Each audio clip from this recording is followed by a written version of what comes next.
This is the original esport racing game. This is iRacing.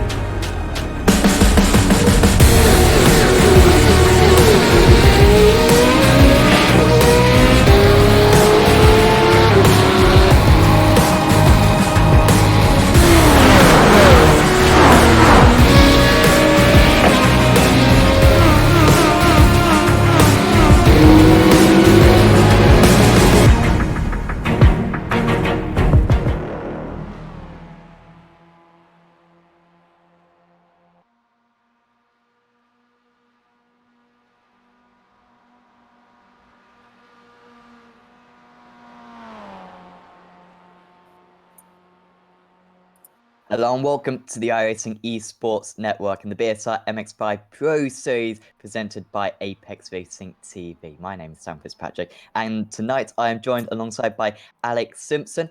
Alex, we're here at the Charlotte Motor Speedway, the Roval course, of course, for these MX5 cars. And personally, I don't think I've ever broadcasted a proper serious race around this track. It is quite a unique one.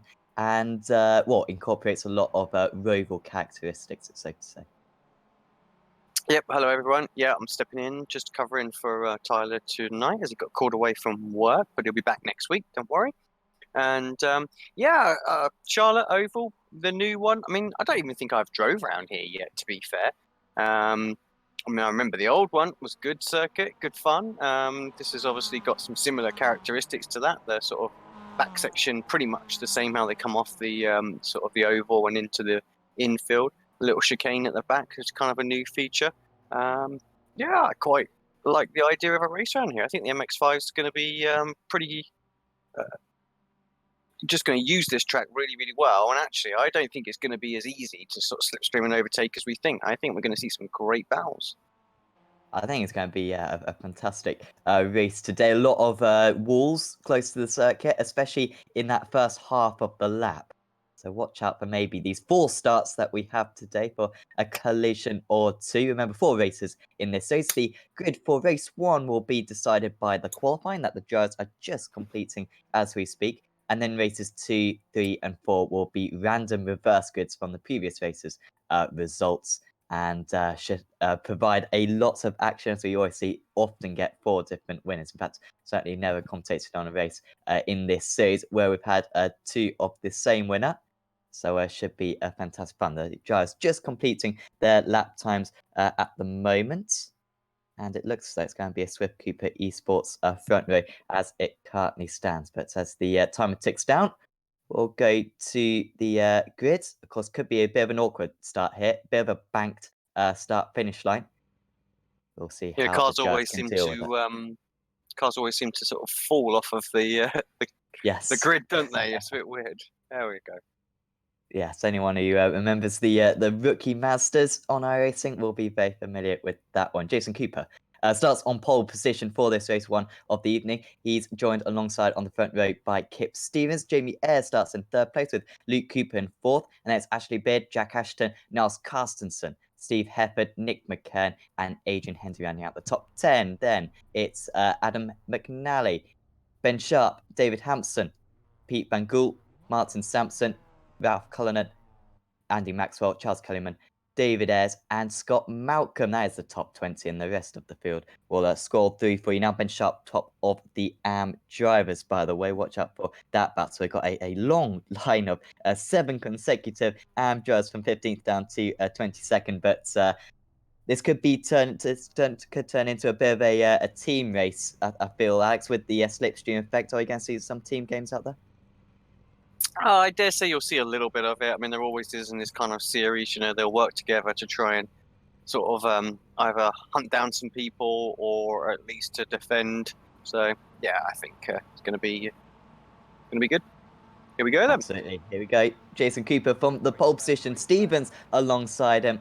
And we are away at Charlotte Motor Speedway. Again, a little bit of a difficult start as we predicted, but everyone at the front at least seems to have got away decently. Jamie Ayres, fantastic start, going up into 2nd position. Stevens gives him plenty of room on the inside. Ashton's got ahead of Beard. Also, Malcolm dropping a couple of places, but really no significant changes so far. Stuart Dick hasn't got a fantastic time. In fact, he's dropping down the order as we speak, but that's relatively far down the field in the top 10. Really very minor changes so far. So they all get into single file. Here comes Ashley Beard. They under pressure from Niles Carstensen. Down the inside goes the Swift Cooper. Esports driver gets the Excite Racing driver. We've seen this battle a lot so far this season, and coming back there is Beard. Some fantastic retaliation, getting the inside for the left-hander, and as they go onto the oval for the first time, he will take 6th place.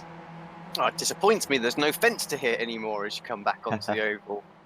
As we're 3 wide there as well. I'm not quite sure what Ashton is doing way down underneath the apron there, but seems like he might have got a slowdown or something because he lost a place there to both Kip and Luke Cooper, I think.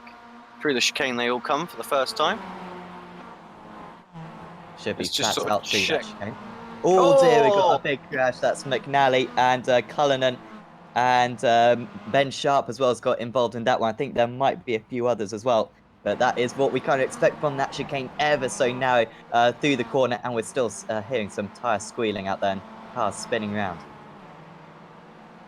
Just gonna have a look, see if we can get a little replay of that back and see exactly how McNally got involved in it. He just lost it on his own. I think he might have done, He has exactly that. A few of them just losing it on their own. First time through that chicane, that curb is pretty sizable. And yeah, boom. That is exactly what's just happened there. Wow. Oh, we've got a lot of people chopping and changing in the order at the front. So, like you said, that continued tyre squeal sound must be from, yeah, some issues out there somewhere. Still, Jason Cooper 1.2 seconds ahead of Jamie S, so pulling out a nice lead at the moment. And now it's Stevens under pressure from Ashton. Remember, Stevens starts with on the front row of the grid, straight away dropped down to 3rd. Later on the first lap, dropped down to 4th. And now he's could drop down to 5th with Jack Ashton right on his tail. You can see how the drivers don't take a particularly wide line. They want to straight line this chicane as much as possible. They don't want too much of an angle. And Ashton just struggling to pick his turning in. So it's ever so difficult when you're following the car ahead. Also got a little bit of slipstream effect. So carrying a bit more speed than perhaps he's used to. Also got McCann versus Carstensen very close behind. And Martin Sampson has had an issue as well. Yeah, another driver who's had an issue is our oh dear, someone just disappearing out there. But it was Ben Sharp, actually, who I was going to allude to having the problem. And yeah, so Sharp was leading. He finds himself down 13 spots now. So it's Charles Kellerman that's going to take the lead. Yeah, he's got Rose close on his tail. I think Hefford just had a small issue there, but still running in 12th place, just ahead of these guys. Kellyman looks to the inside, a mistake there from so yeah, Rose trying to go down the inside, mistake there from Kellyman, but he just about hangs on to that one. And around this part of the circuit, quite difficult, still a decently wide circuit, but it's all about just lining this one up and trying to get the run into the chicane. There was a bit of discussion amongst the drivers just before the race in terms of kind of courtesy to one another going into the chicane. It is that dangerous a corner, and I believe there's a little bit of a protocol where whoever's leading going into the chicane, the driver behind doesn't rival them, but we'll see if those drivers abide by that. Yeah, we'll wait till race 3, I think. That'll be when we'll see Yes. that will go right out the window. Oh, and you into can the see wall that's or into the grass. Hefford. That was Hefford having a little spin there as well. So again, they're just clipping that massive sausage curb, the blue one, and that is really causing them some problems. So yeah, we've had some good drivers get taken out on that already. This is an extremely close battle. Brian Holmes, right up the tail of Andy Maxwell right now.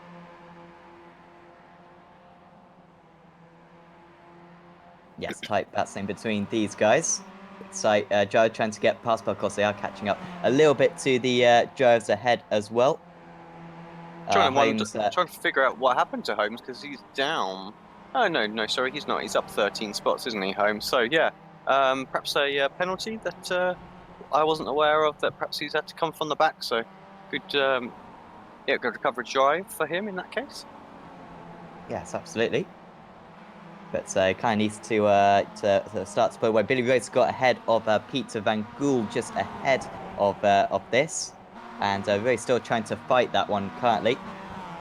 And Van Gool just dropping down slightly. That's why he's got a bit of a poor exit. And here comes Jason McRitchie, who's been gained 18 places. This could be number 19. And he's maybe got the ideal. I don't know quite who has the advantage here. And you know what? Actually, credit to McRitchie backing out of that one and saying that the car on the inside had the bets line, just letting him go. You can see the jars every single time through that chicane, nearly losing the car. That's the fastest way to go through it, undoubtedly. But they're really throwing caution to the wind, seemingly. Is McRitchie going to be close enough going into the final chicane? Quite a big braking zone, possibly the best overtaking opportunity. But at the moment, he's staying in 12th place. Yeah, it definitely seems to me, like you say, coming out of that chicane, if one of the drivers just mess it up a little bit, that is going to be the perfect opportunity to have a little run. And in there, try and outbrake. Once again, having a little look at Richie. But yeah, nothing going. Driver's obviously using all the circuit and a little bit more there from Van Gool. But side by side, as they are battling, McRitchie up the inside has to get his elbows out with Rose and does indeed make that move. Fairly, yeah, I mean, in this series, that's fairly good overtake, I would say. You know, you can't be completely without making a little bit of contact. So good move from McRitchie. I'm sure Rose will come back at him in a moment. Yes, one of the cleaner overtakes we might see today. Very close, just behind and into the wall now. Who is that? That is it Kellyman? Yes, it is. I think Charles it Kellyman is, yeah. into the wall then, the former leader. And that position seems to be a bit cursed, the leader of the AM Jars, because twice now we've seen a crash. And Kellyman dropping way back, struggling to get back onto the circuit as well. The Jars going, well, probably about 130 miles an hour at that part of the circuit. And does join back nice and safely, but that's an extra position gain for all those Jars who were following him. Kip Stevens, I think, by the way, just made a mistake. He's dropped behind Ashton and Carstensen now, so he just had a bit of a poor lap. Yeah, I think so. Or has James McRitchie now got an issue, so... We're just having a look, see if I can see what happened to Kip. Like you say, just a bit of a ropey lump. Nothing stands out on the event viewer in terms of like an incident or anything like that. So, yeah, just like you say, maybe just hit the curb wrong or something like that on the previous lap and cost him some time. But yeah, dropped himself. He's down 4 spots actually for this race now. So, but they're all still in view. So the way this circuit seems to be punishing people who take a little bit of liberty with the curbs, like that, for example, as Kip actually is not going to be able to recover. He wallops. I'm not sure who that was who went spinning there, because I think it was a back marker actually, wasn't it? It was. Could have been Kellyman. I'm not sure. Either way, Stevens, after a fantastic qualifying, not usually the strongest qualifier, is Kip Stevens. He usually kind of just gains the positions through attrition. One of the championship contenders, of course. Super experienced in these cars. And... no. You see there, I mean, from the outboard camera, honestly, you look at it and you thought, you could have avoided him. Kip, what are you playing at? But he was a passenger the whole way through that. The car was still just trying to settle down after smacking those curbs. And yeah, so totally different when you're on board there. But yep, that's going to be a race-ending incident for Stevens. And as we are only sort of 10 minutes into this race, not even, he's definitely going to be more than 2 laps down. And I think any chance of a good reverse grid is going to go out the window as well. And of course, some of his championship rivals doing very well. Jack Ashton, I believe, the leader of the championship at this stage. We just got past the halfway mark after our exploits out in the Indianapolis bike circuit. Andy Maxwell now. This is for 11th position. So sorry, the leader of the AM drivers, of course. Going toe-to-toe with Billy Rose. Is Rose going to back out this one? He does. drivers so far very gentlemanly going into that chicane. They're all agreeing on what the standard is. But now Rose is under pressure from Ball, and he's under pressure from McRitchie. McRitchie, remember, a few laps ago, made a mistake, dropped about 5 places. You can see a bit of bonnet damage on that car, not stopping him whatsoever, as Rose loses that second place out of the AM drivers. And Ball goes through, and now he is round. Is Billy Rose, and after fighting for the lead in the AM drivers, we've got another casualty. Yeah, it's not where you want to be, is it, at all? So let's just see if we can get that back on replay. See exactly what happened. But yeah, he wasn't in the wall, was it? But there was just nowhere else to go, and unfortunately, he got pit maneuvered around there and into the wall and over as well. So, what a nightmare. Had quite a few crashes so far. Usually race 1 is the clean race. The drivers are roughly in order of their respective pace. You kind of fear for races 2 and 3. Remember, there wasn't any instance on the first lap either. So watch out for the late races. We could have quite a high attrition rate. It does give a few drivers an extra opportunity, perhaps just by keeping it clean, but could also mix up the championship a little bit as well. Who's Got a car in the Somewhere. wall, 99. Who is Max Wright. He's currently the last driver, or the first driver who's a lap down, so he won't be eligible for the reverse grid, I think, with the state that his car is in. Just having a little look at Cooper here, because he's 5 seconds clear now, flying. Everyone seems to be having problems with this circuit, but yeah, not Cooper. So just very, very smooth, and knows exactly where he wants to put the car. Not really flirting with the walls or anything like that, just using all of the circuit as he needs to, and still pulling away. 5.2 seconds now, so great job from Cooper. So it's going to be a tough one to beat, I think, even through sort of race 2, 3, and 4. It does seem like attrition is going to be a lot higher than what I thought around here. I think it is. Jason Cooper goes number 1 on his car, pole position and first place, and I believe the fast lap as well. Like, if that's not perfection, I do not know what is. But if he could get 1 more race win today, I'm sure he would be delighted. If he could get 3 more top 10s, that would certainly be very good and gain him some handy points, no doubt. Actually veered over the curbs and took flight for a moment there. But fortunately got it back down on the ground, but he's going to lose a position surely. Going into the final chicane. Beard has been really battling all the way. Dave Hampson now getting past him. Hampson's quietly gone about his business, up 6 places, so nice drive for him in the 888 car. Beard might try to retaliate going into turn 1, but he probably opts better because that car surely has got a bit of aero damage, I imagine now, Alex. But it's got some kind of damage, that's for sure. There's no way that suspension stayed intact.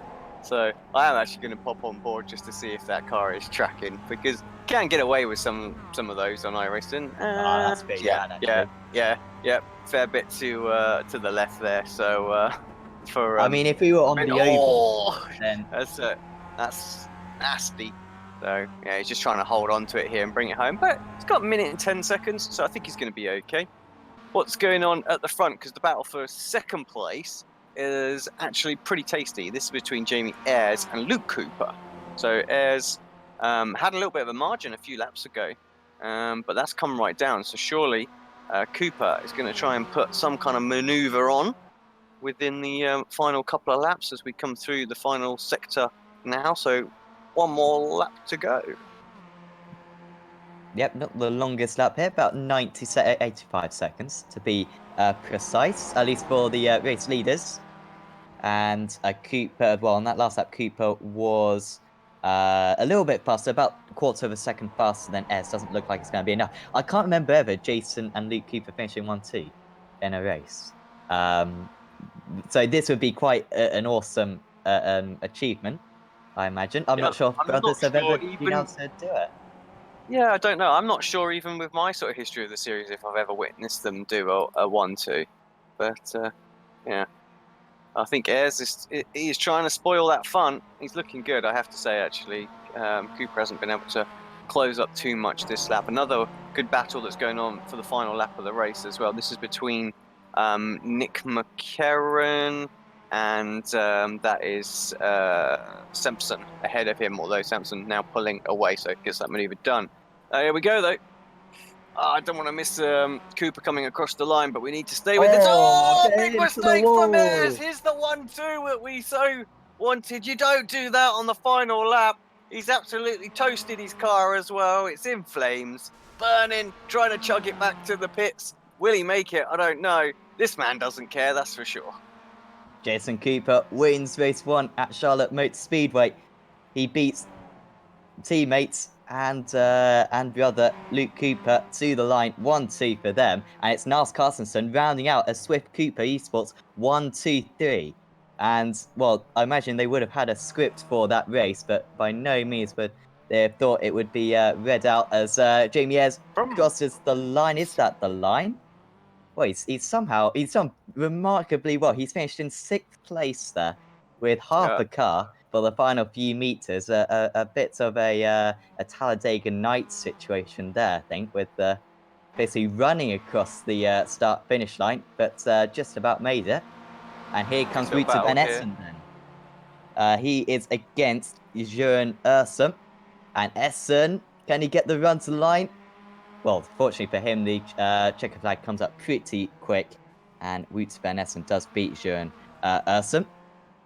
And still Ursum, 5th place out of the drivers. Sebula, we didn't really talk about him that much, but he was the winner out of the drivers. Every time that we seem to see an AM leader, they seem to be crashing out. Now, I think we need to get some confirmation on his class status as well, because when I loaded the project in, he was uncategorized driver, so and not in the timing sheet. So we will have to find out whether or not he is actually an AM or an AM in a pro in disguise. But for now, we'll declare him as the AM not champion, winner. Yes, a little bit early to give out the trophies, but. Yeah, he'd say, well, if he is, I think Jeroen Ursum currently has quite a handy advantage in that championship. So, Sebula will need to have a good run, but that's certainly the way to start it. The results then from race 1 here at Charlotte Motor Speedway. It's Jason Cooper winning out ahead of Luke Cooper. 3 seconds between the two of them in the end, and a fantastic result for Swift Cooper Esports with Niles Carstensen rounding out a 1-2-3. Jack Ashton finished in 4th place for Excite Racing with Adrian Hendy in 5th. Then Jamie Ayres after a late crash. David Hampson, Ashley Beard, Max Bohr, and Yasser Sebula, the winner out of the drivers. Started in 36th place, did Sebula, so fantastic drive from him there. James McRitchie started in 30th, finished 11th, and considering he had a few setbacks, that's a very good result for him. There's Martin Sampson, Craig Jones, Steve Hefford, Nick McCarron, Scott Malcolm, good result for him in 16th. Wout van Essen, Jeroen Ursum, Ben Mears, and Steve Cooley rounding out the top 20. And then it was Steve Hansford, Ben Sharp, Carl Hardy, Joey McDonald, Michael Barry, Brian Holmes, Andy Maxwell, David Ayres, Max Wright, Pete Van Gool, Billy Rose, Andy Perkis, Kip Stevens, Charles Kellyman, Dale Benniston, Abelkir Al-Amri, Liam Silkston, Rafe Cullinan, Adam McNally, Adam Delmont, Rob Graham, Mikey Key, Stuart Dick, Cesar Rizzo, and Josh Rayfield. I got down to about 30th place then. I was thinking, okay, I'll have to now start to say the retirements. It turns out that everyone retired down to 27th place. So that is, 18 drivers then retired out of this 45 car field. And that's just race 1. So it could get a lot more hectic. Brian Holmeson, the last eligible driver for the reverse grid. So anything more than 26, and he will be on pole position. Decent odds for him.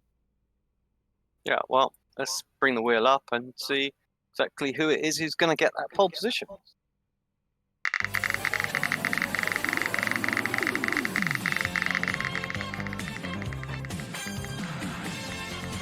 Decent spin.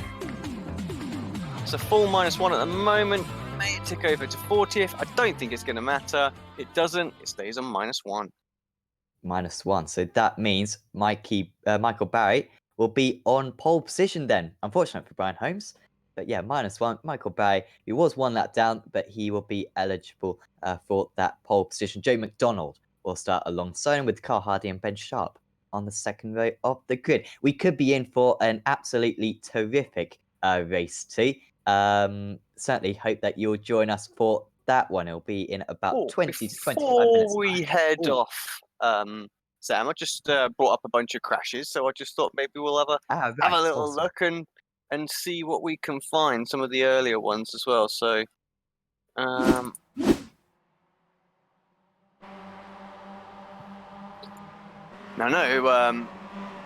this is Stuart Dick, I think, getting involved in something, but there's no telling exactly what happened and if it was a crash or not. At this point, it could have just been a checkup, but yeah, you can just see there, just into the wall a little bit there. David Ayres as well, also on the first lap. That's a terrible camera angle. Truly is. Some nice pictures of the fences around this circuit. So a lot of shenanigans that perhaps we missed on the first lap. What happened to Mikey Key here and Dale Benison? So I think this is going to be after that. They're all checking up as they're coming through. Of course, we had Steve Hansford as well involved in something. What was this? Oh, absolutely assaulted from behind. It was actually Hansford that was doing the assaulted, wasn't it there, I think? So, Van Esten as well. He was involved in a little something, perhaps just avoiding that incident, I think. Exactly that. So, who else have we got? Mick Barry. Not seeing exactly what's going on with Mick. Already had damage. Rafe Cullinan with some issues. Certainly a lot of people out there trying to limp around with a busted car as well, it would seem. Steve Hefford, this was that crash that we saw of Steve, was it? Actually, I don't think it was. Oh, although that was one. And yeah, he went again later on, didn't he? So this is part 2 of Steve's issues, and yeah, just massive on that blue curb. So doesn't retire on the race there. He's still going, but I mean, that's a good spin. Got sent for a little ride. Kip obviously tried to continue for a little while after his incident. How did his car get like that? I think that was a little further back, but yeah, pretty heavy. Very, very similar to what we saw from Steve. I think Hefford, that was really. Yeah. Max Wright. Let's have a look at this one. So many cars, you know. Look, they've just been involved pretty heavy. Brian Holmes had a crash apparently. What happened to this? This was right towards the end of the race. That could have even been after the checker flag, for all we know. No, it just checked up massively. Is a problem there for Brian? Hardware or something like that? It's just very, very slow. And then this is probably the key one of the race, really. This battle for second place, final lap. Not quite the final corner, but oh god, he absolutely launched him. And I tell you what, I think Cooper was lucky to survive there. You can see he had no time to react whatsoever, and yeah, was just managed to scrape by in the end past Jamie Ayres, and it ended up being a Swift Cooper Esports 1-2-3 with that instant. So yeah, I imagine the next session is probably going up currently. We'll be back in about 15 minutes time for race 2 of the BSR MX5 Pro Series.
Growing up as a kid in Oklahoma, where I'm from, the Chili Bowl is the biggest race that we have.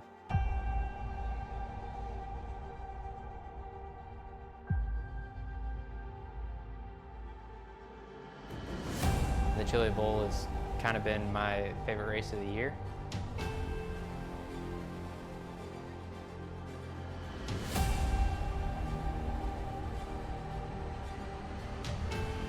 Growing up a dirt racer in Oklahoma, that's kind of the holy grail.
Coming for a splash.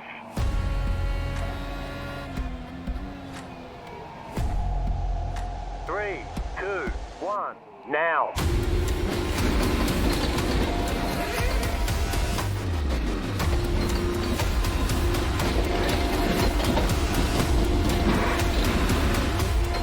All clear. Punch it. Great job. You did really well.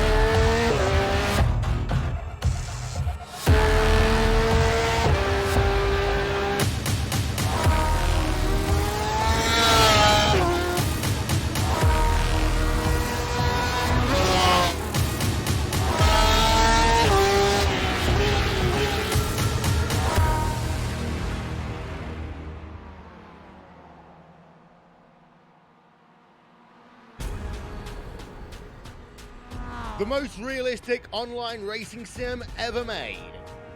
This is iRacing.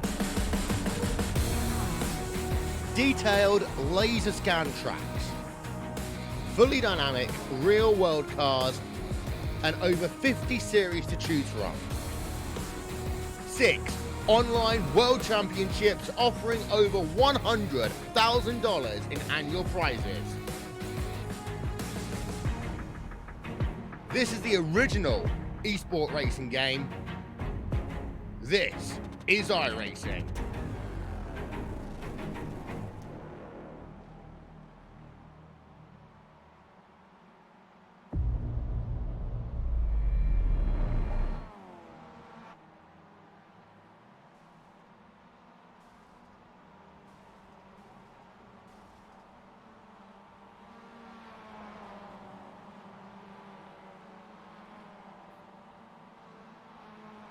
Welcome back to the iRacing Esports Network and the BSR MX5 Pro Series presented by Apex Racing TV. Once again, I'm Sam Fitzpatrick, and once again, I'm joined alongside by Alex Simpson. And Alex, we saw a very high attrition rate in race 1. It could be even worse for this race 2, 3, and 4 now that we've got the reverse grids involved. Yeah, I think you might be right there, Sam. A little bit concerned by it. I really thought we were going to have some fantastic racing tonight, but it actually appears more than anything. I'm not saying that we haven't. It's just that the track is really the issue that we're seeing here on those big curbs and MX5 suspension, it's just not absorbing it. We're seeing suspension damage just from the curbs, and the car's just not settling down, and you're plowing into other people's mistakes. So yeah, a bit of a problem. Quick fire grid, if you wouldn't mind, Sam. Top 15 drivers or so. Yes, of course. Michael Barry is on pole position with Joe McDonald in second. That's Carl Hardy, Ben Sharp, Steve Hansford, Steve Cooley, Ben Mears, Jeroen Ursum, Wout van Essen, Scott Malcolm, Nick McKern, Steve Heppard, Craig Jones, Martin Sampson, and James McRitchie. That is the top 15, and with 5 seconds to spare before the drivers will go green. Joe McDonald on the front row of the grid hasn't made it, unfortunately, so he's not going to take part. And so Oh, pretty much jump everyone else start. gets, jump start right at the back of the field. But here we Sim go. Michael Barry from pole position. Race 2 is underway. And once again, the driver's really struggling to get away, but it is Michael Barry for Result Clothing with a comfortable lead now that second place didn't take the start. Ben Sharp, fantastic start for him. He's already up a place. Carl Hardy drops back down into third place. Wout van Essen dropping down the order, I can see, but right at the front at least, it all seems to have got out okay. And you can see, compared to race 1, much more spread out. Ben Sharp is absolutely on a mission, really closing that lead down at the moment. Is there any collisions near the back? Not that I we've can had see. some which we might have to review, and I think a lot of people checking up again. So we'll have a look at that after the end of the race. But yeah, nothing too major, I think, at this stage of the race. Here we go, side by side for the lead. Ben Sharp with a fantastic run.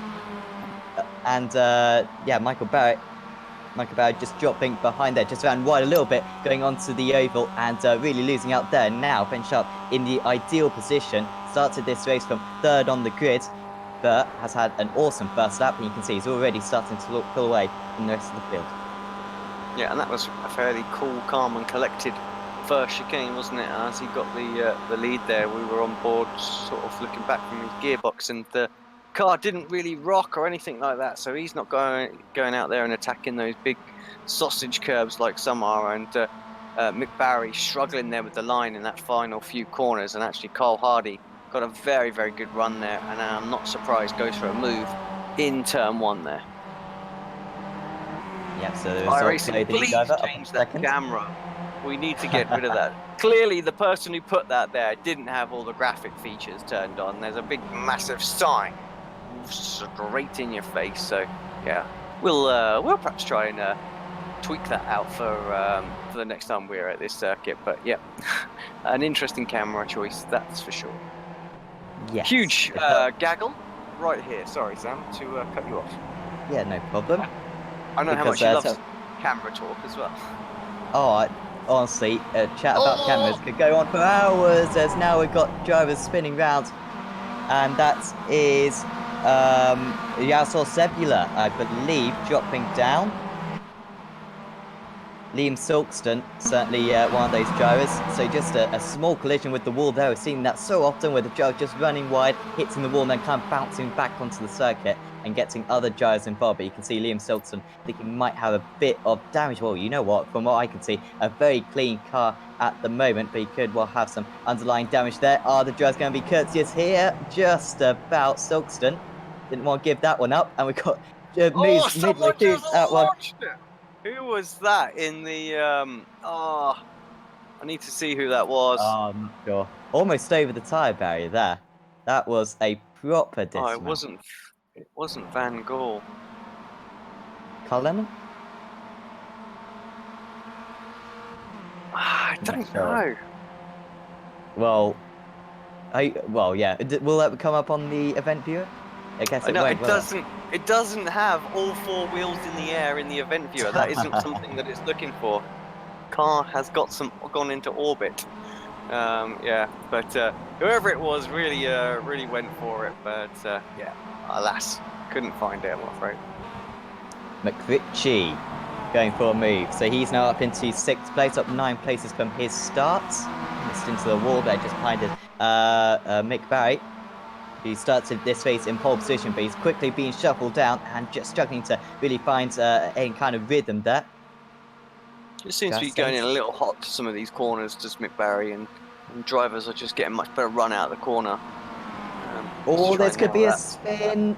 Into the Oh, tyre well. wall, surely. Yeah. Well, yeah, stuck. That's Ben Mears, that it was side by side. And that's why the drivers have come up with this gentleman's rule, I think. Because, it's very easy just for the driver on the outside there just to get put in the wall. And he wasn't put in the wall at all. I mean, it was just, Oh, that's put into the well, wall. that's Barry, unfortunately. Down, down, down. The order he goes. That's it, mate. Stick it in reverse gear. Turn in the road, forward and reverse gears, please. And he's away. Got some damage on the front there, though. That may be race over for Mick Barry. He was struggling, unfortunately, just getting swamped. That can be sometimes the disadvantage of these reverse grid races, where you're happy to sort of, fight where you feel like you can qualify around the people your pace puts you.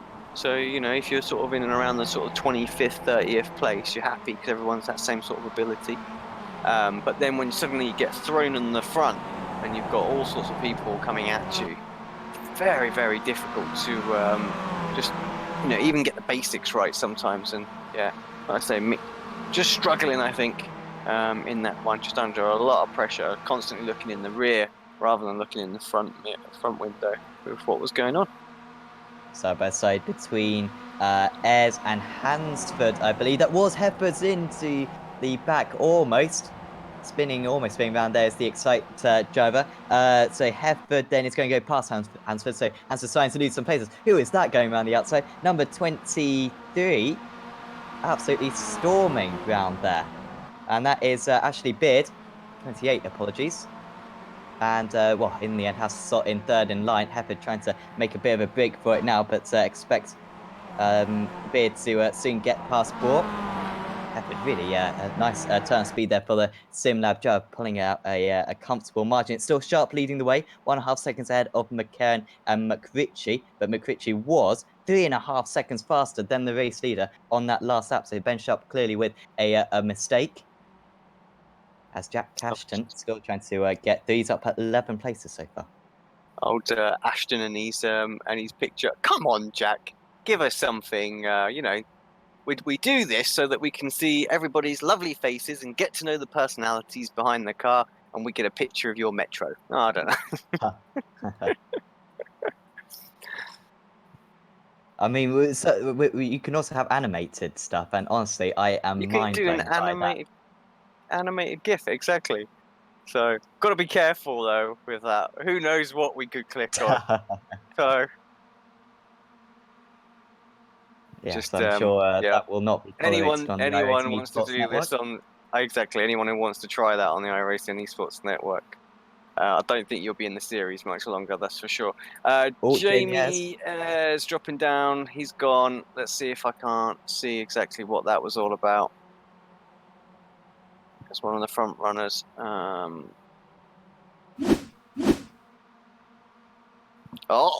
dear. That's basically what he did in race 1. Yeah, absolutely full send for Ayres there. He was just like, well, we don't seem to be moving up fast enough. Let's go for it. Jeez. Change of the lead, by the way. James McRitchie has taken the lead in this race. He was 3rd place the last time we looked. I think Nick McKern momentarily took the lead, but McRitchie's got past McKern.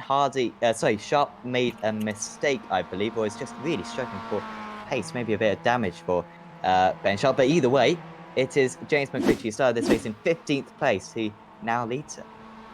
Yeah, let's see if we can see these overtakes. So this is McRitchie about to have McCarran. Fairly standard there, nothing too much in there.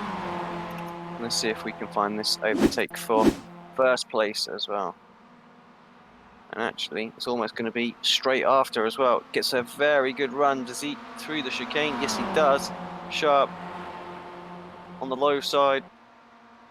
Can't do nothing. Just hasn't got the momentum through the chicane, and McRitchie through. So absolutely perfect for chicane for McRitchie, gets him the lead in this race. So great move. Yeah, it's a perfect distance behind going into the chicane. Could nail the exit and an easy move at the final corner. Hansford is dropping further down. And, well, leaves a little bit of space on the inside there. Good awareness from him. And he is racing. So that's Joan Ursum then just behind him. Hansford still doing pretty well out of the Amjars. Currently Hardy leading the Amjars with Sharp in second place. There is Ursum running very wide. Now he's under pressure from David Ayres just behind 1/10 of a second, separating those two. But you can see Ursum still not with a car overtaking him and maintains that place as the AM Championship leader. Yeah, good season for some obviously. Since I've not been around, he's you know, hasn't been able to bribe me for the reverse grid, and he's had to focus on driving, and it's, you know, made a right difference. Just stay with him on board just while we see exactly what goes on with this chicane. He's almost darting around trying to see the visual, you know, he just wants to see it. When you're tucked up close, you just can't get a good view, and into the wall. Both drivers in ahead of him there. Awful chicane, and he gets one place for sure. I thought he was going to get two for a moment there.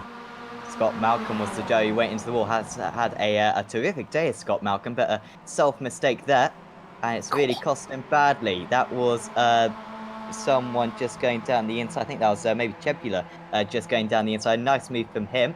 Remember, winner of race 1. Thought he maybe had an issue in lap 1 of this race, but he's come back absolutely superbly. Almost 3 wide. Al Amri going around the outside.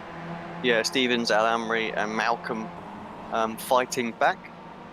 Malcolm gets his result clothing car back up and into 20th position. What's going on with this little battle, sort of mid, sort of top 10 positions? Ashley Beard right in the thick of it. He's tucked up behind Hefford, and yeah, Max Bohr there as well. I think Jack Ashton not too far behind. Oh, David Ayres dropping down the list as well. We'll perhaps come back to that later. Stay with this battle. Still abiding by it, a few of these drivers, that rule, going single file into that chicane certainly does seem to have worked, and Beard had an opportunity to go around the outside there, but decided to back out of it. Now, he might lose a position to the driver behind Max Bohr, but instead, Beard is going to go down the inside into the chicane. Really good braking performance there from the car ahead, and Beard doesn't really nail the exit, gets a little bit too much curb. Now Bohr is going to go to the outside. He's going to lose a position as the Excite drivers try to work together, and I think that is what they have done. Jack Ashton now moves alongside, or still with the better line going into these 2 consecutive right-handers, and all of a sudden it's Ashton now on the defense. You've got to be so careful if you go for a move, you don't get overtaken by the car behind you, and now Bohr back with the momentum. It's Luke Cooper and Niels Carterson behind him, so you know, it's all of a sudden he's got his hands full. And they're catching up to Ben Sharp as well, though I don't think they're going to catch up in time, unfortunately, with all this battling.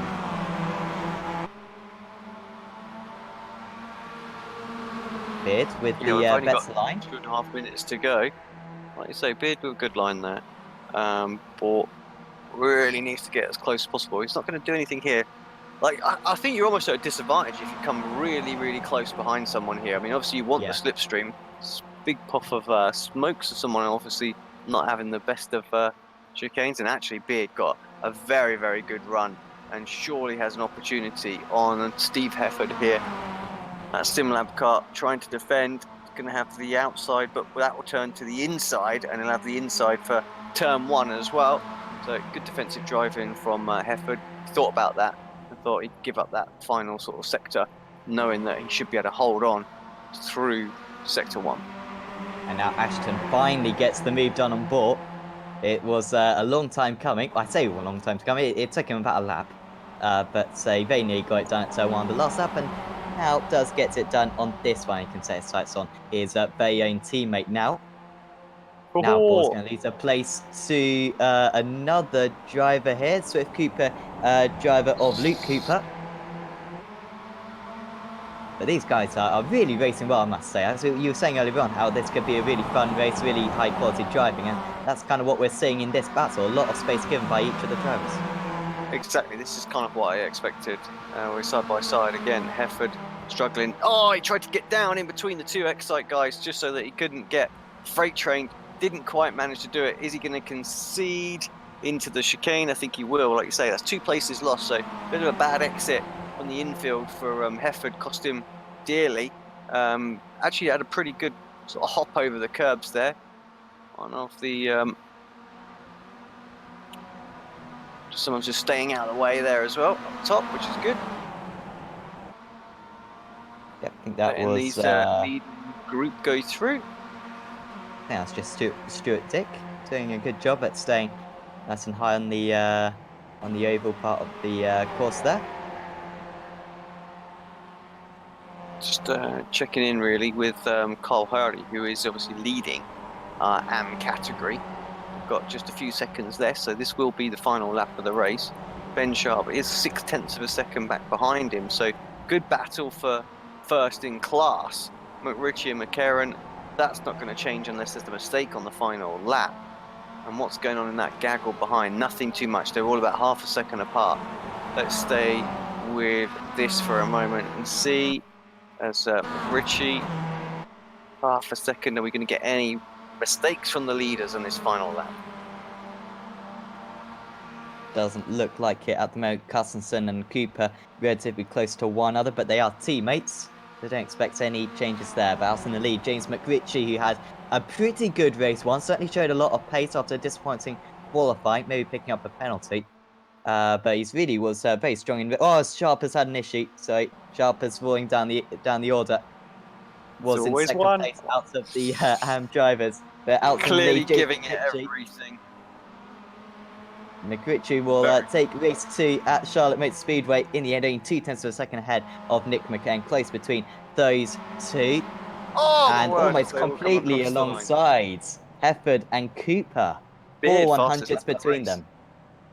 Nice one. Right on the death there, Beard fastest lap of the race. So full commitment somewhere to get himself up and into 4th place. What other little battles we got going on? Ben Sharp, he did still- finish.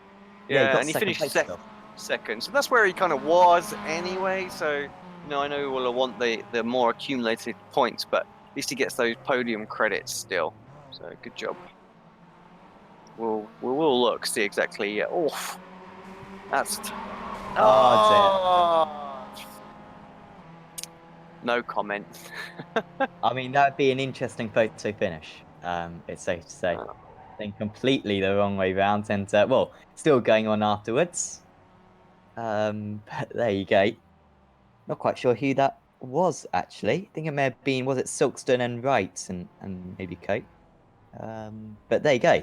That is all the drivers across the line, and we'll go through the final results. It's James McRitchie winning out 15th on the grid, wins by 0.2 of a second ahead of Nick McCann. Carl Hardy, a strong 3rd place, and that's the AM win as well. Ashley Beard finished in 4th with Jack Ashton in 5th. There's Max Bohr, Steve Hefford, Luke Cooper, Nars Carstensen. Those guys had a terrific battle. Ben Sharp just about managed to scrape a top 10 result after a late race crash. Then Steve Cooley, Billy Rose, Ewan Ursum, Adrian Hendy, Steve Hansford, Adam Delmont, Rafe Cullinan, Abelkir Al-Ami, good result for him in 18th. Kip Stevens and Dale Bennison in the top 20. Then Cesar Rizzo, Joe McDonald, Scott Malcolm, Ben Mears, Liam Silkston, Max Wright, David Hampson, David Ayres, Charles Kellyman, and Rob Graham. Those were the drivers on the lead lap. I saw Sebula was the only driver 1 lap down, so he will be eligible for the reverse grid. So if we get a big reverse grid, he will be on pole position. Martin Sampson finished 2 laps down along with Craig Jones. And then the retirees were Andy Maxwell, Josh Rayfield, Jamie Ayres, Stuart Dick, Michael Barry, Pete Van Gool, Roots Van Essen, Adam McNally, Jason Cooper, and Mikey Key. And also, sorry, Brian Holmes. Apologies, Brian. Right, let's bring that wheel up. Let's figure out what the grid is going to be for next race, and then we'll have a look at some incidents as well.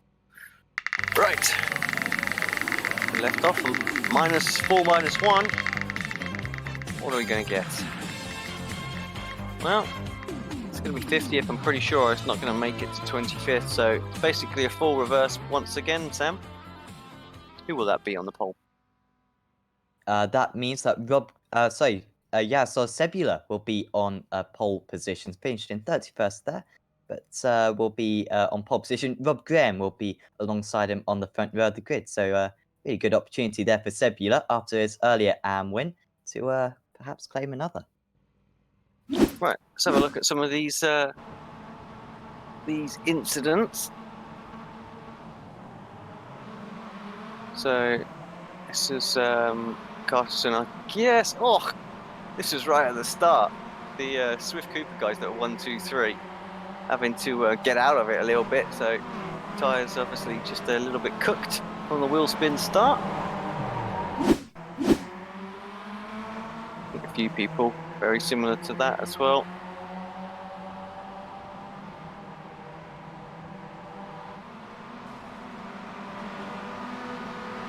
Yeah, someone around. That was Router around, and a few others as well. There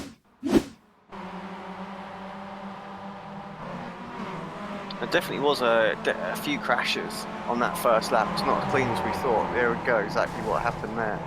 So that was Andy Maxwell. And one of the Swift Cooper cars got involved in that as well.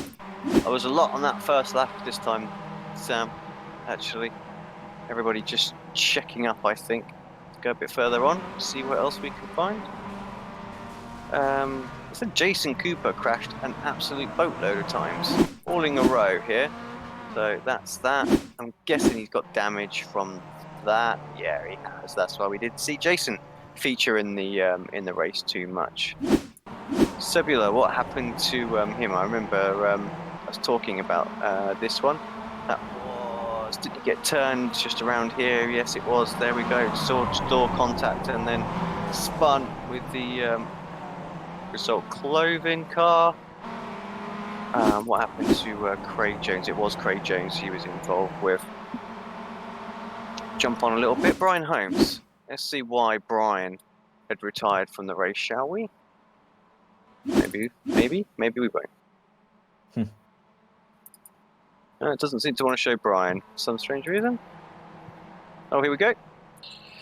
Brian just into the wall. Looked like maybe hardware failure for Brian? No, car's turning. Ah, very weird from Brian. I think that was on the first lap, wasn't it? 6 minutes into the race.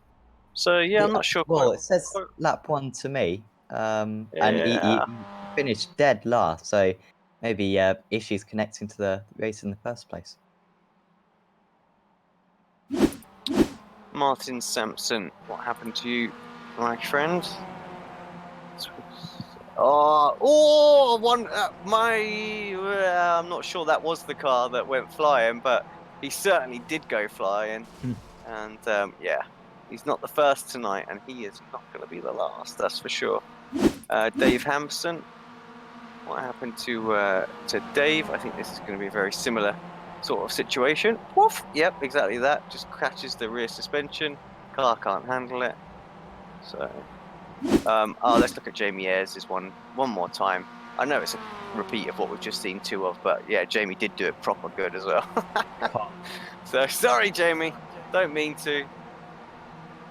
I mean, that's got to be 6 flips, or... Yeah. I mean, lands it on all fours. Just the car's knackered. Almost did it in style. Right. We'll be back in just a couple of minutes. Sam and everybody else, stay with us here at Apex Racing TV and the BSR MX5 Pro Series.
growing up as a kid in Oklahoma, where I'm from, the Chili Bowl is the biggest race that we have.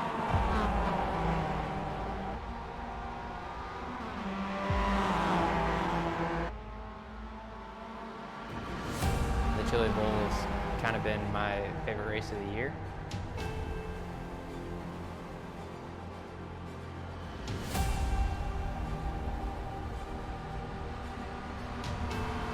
Growing up a dirt racer in Oklahoma, that's kind of the holy grail.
We're almost out of fuel. You'll have to come in for a splash.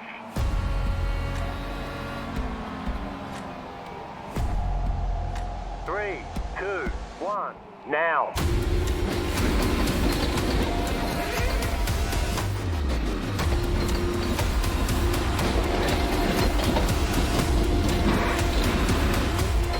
All clear. Punch it. Great job. You did really well.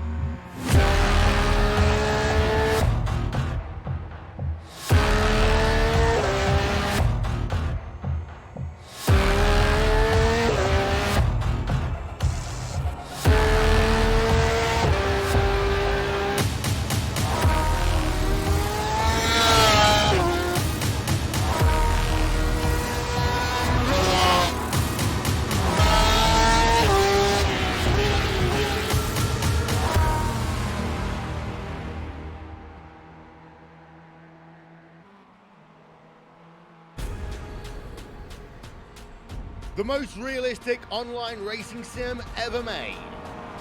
This is iRacing.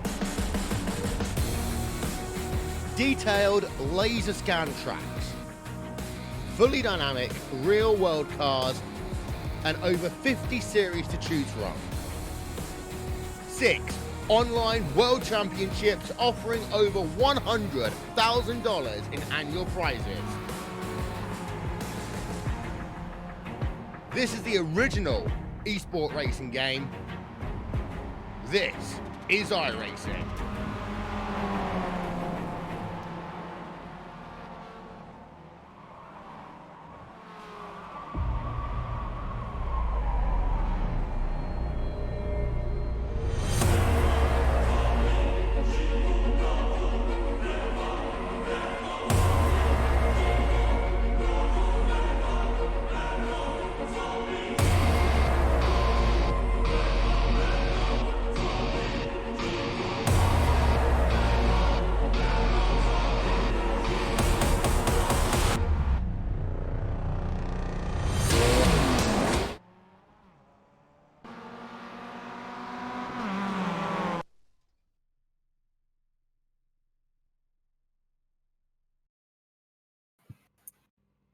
Welcome back to the iRacing Esports Network and the BSR MX5 Pro Series presented by Apex Racing TV. We're just clearing up race 3 of the evening. So far, we've had 2 very interesting races here at Charlotte Motor Speedway. The pole sitter for race 3 will be Yasser Sebula. He's alongside Rob Graham with Charles Kellyman and David Ayres on the second row of the grid. There's David Hampson, Max Wright, Liam Silkston, Ben Mears, Scott Malcolm, and Joe McDonald. That's the top 10, and the rest of the drivers will go through for you now. Just got a few more just to grid up, but Alex, race 1, lots of crashes. Race 2, a relatively comfortable win in the end for one of the drivers. What are we going to expect in race 3? Yeah, it was McRitchie, wasn't it, who won race 2. Yeah, I think more of the same from what we've seen in race 2. I think we'll get that 3 and 4. It'll be very tricky for all of them. Here we go then. Yeah, but away from the grid. Difficult chicane. Of course, they got to tackle Yasser Sebula. Didn't have to tackle it, and he's away well. Gain of position for Dave Hampson, already up into 4th place. He's the only pro driver in an all-AM top 8 at the moment. As once again, there could well be a couple of issues down the order. Nick McCann with a bit of an issue, down 10 places so far. But they've got through the first 5 or so corners. Certainly the front runners relatively cleanly. Yasser Sebula still 6/10 of a second ahead. Silkston dropping down the order a little bit as Cullinan has to negotiate these few corners.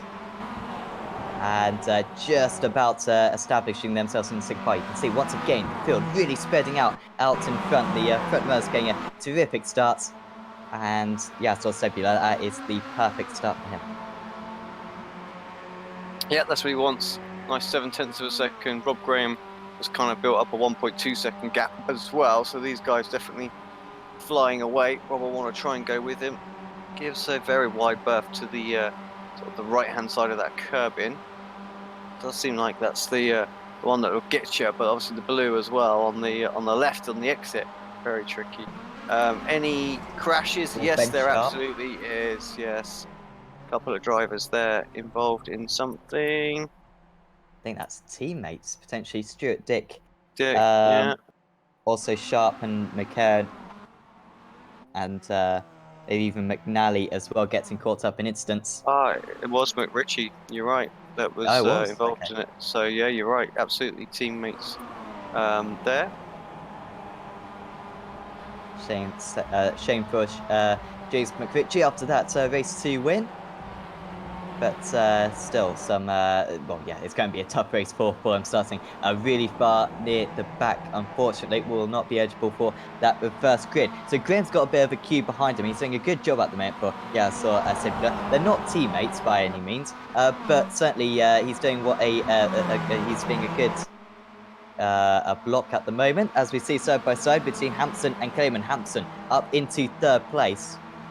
And that is a very important move. Hampson, like I said, the only pro driver out of the top 6 drivers now. And if he can get past Graham nice and quickly, he's going to have a good chance. Is he a little bit too close, perhaps, going into this chicane, though, to get a good run? You can see the driver right at the rear of this James Ben Mears getting a terrific run. But out just ahead is Hampson going around the outside of Graham. He's going to have the inside for the chicane. And easily done for Rob Graham. Sorry. Hampson, Yes, yeah. apologies. Yeah, Hampson Graham. Apologies. Yeah, it was just a bit of a slow chicane for Graham. Just didn't get the exit that he wanted. It looks like Rizzo's actually got shuffled down there as well. So I think he was hoping to move forward, but Mears moved up a spot there. So yeah, Rizzo, I think he needed to try and get through this little group as quickly as Hampson's done if he's got a chance of a podium. We'll have to see what kind of lap times Hampson's going to do, because 1:25.3 last lap, so he was quicker. See, no, not according to this. About 10 slower, but then of course he was overtaken cars, wasn't Yeah, he? So absolutely. I think he's probably going to have a little bit more to lap. Yeah, he technically has purple sector, so I can only imagine purple laps. I can only imagine Sebula must have had an off track or something on that particular lap. Yes. Hampson's with a 2 1/4 second lead to cut down. Wright and Mears get very close at the moment. Also got Al Amri. He's doing really well in 12th place. Good drive from Abulkir Al Amri. I could see him occupying those high positions, and that is Mears round. So he was fighting with Wright for 6th place. But Ben Mee, as you can see, there's a lot of grass there, not enough for that Mazda turning circle. And he gets back the right way, but he's going for a long way behind here. It was just so difficult to pick your apex, but well, not quite sure what went wrong there. I suppose it just seemed to be the change of direction, perhaps. I think on the way in, he caught the big chicane on the way in, and the car just lost it. Then he was constantly fighting the whole way through that. Then, and yeah, he just couldn't avoid the big curb on the exit as well. So caught them both, and yes, that's going to end your race. Well, that's not end your race, but it's certainly going to send you for a spin.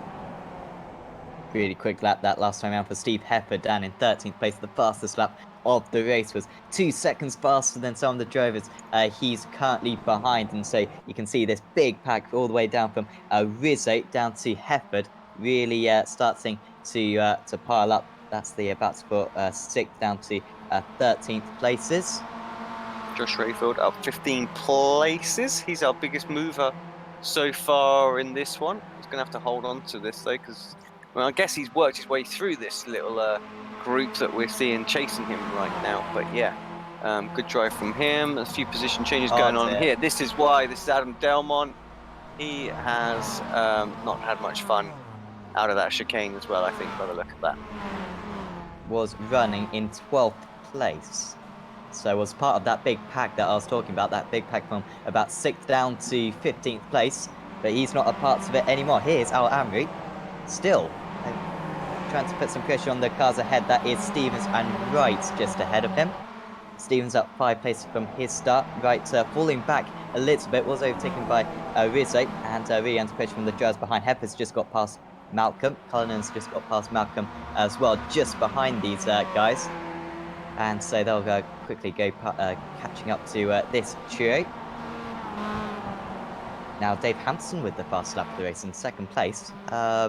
Yeah, fast laps coming from pretty much everyone at the moment, and Hampson with a bit of clear air and 9/10 of a second faster than the race leader that last time round. Look at that toe effect. You can see it visually, just dragging himself closer and closer. Yeah, let's stay with Hampson for, well, the rest of this lap and next as well. Just watch him and just see. I think we're going to see an overtake actually relatively quickly. Might not need to stay with him the whole way around. In fact, let's see this move, because I think we've got some people trying to defend, but no, can't quite. Yeah, did well to back out Just of crazy that speed really there from let's do the gyro and see exactly kind of like, you know, the undulations of this circuit and where these curbs are making a big difference, how bumpy it is as well. Gyro really does give you a good sensation actually, and don't use it enough in terms of how bumpy the circuits are as well. According to... Oh, he's off the circuit into the wall. Well, it's a good job they're not solid. Sebula's down the inside. There he And is. he takes the lead. So a complete unforced serve there for Dave Hampson. They are 8 seconds clear of the rest of the field. And so they can pretty much make mistakes like this. But Hampson just made this race a little bit more complicated for himself now. And he's going to have to replicate the move they did on that last lap. No small amount of banking there. I don't know if you've ever been on a motion rig, Sam, where you've done like some oval racing. Like, I tell you what, some of the high banking ovals, and if you throw yourself in these motion rigs, they're a lot of fun because they do tilt like that, and you are like, oh my god. Right, once again, then Hampson gets to run out of the chicane. Not quite as good this time, so he's going to pull this off. He's going to have to be on the brakes.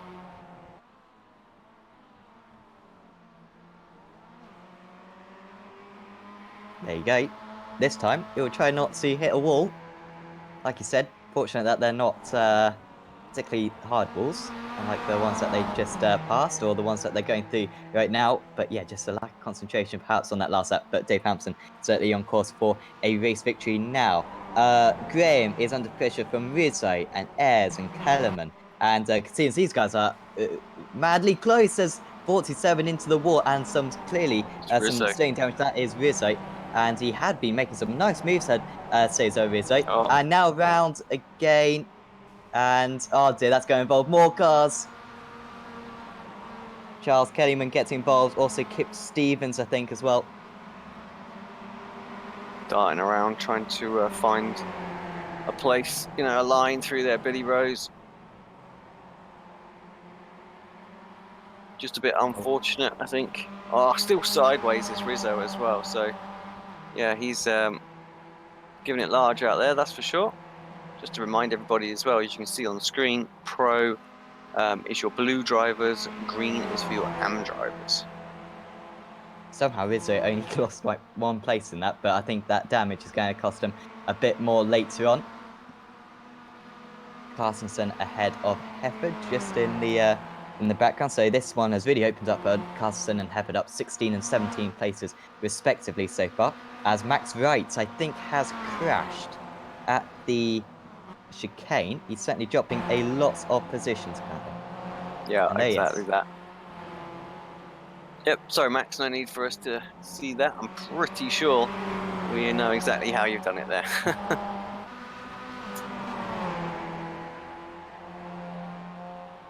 As David Ayres and Rob Graham are going at it. That's Result Clothing versus Team Auto McNock Hill. Ayres just getting that move done on Graham, so he should be able to pull away. But Graham putting up a good defense, and here we go.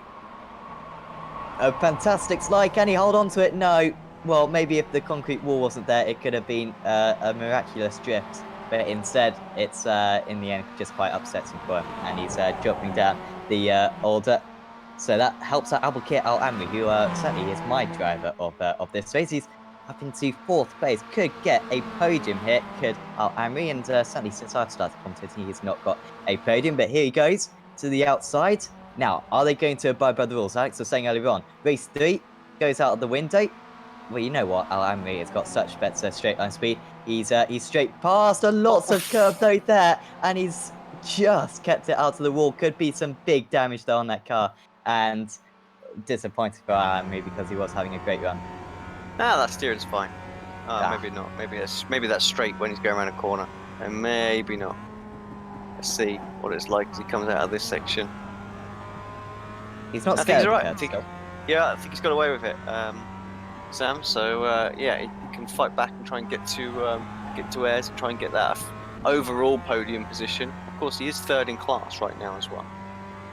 But he broke the wheels at the same rate and still driving fantastically with a bit of extra camber, perhaps on that car, a bit of extra toe. Very close here. That was so Hefford's up into 5th place now, by the way.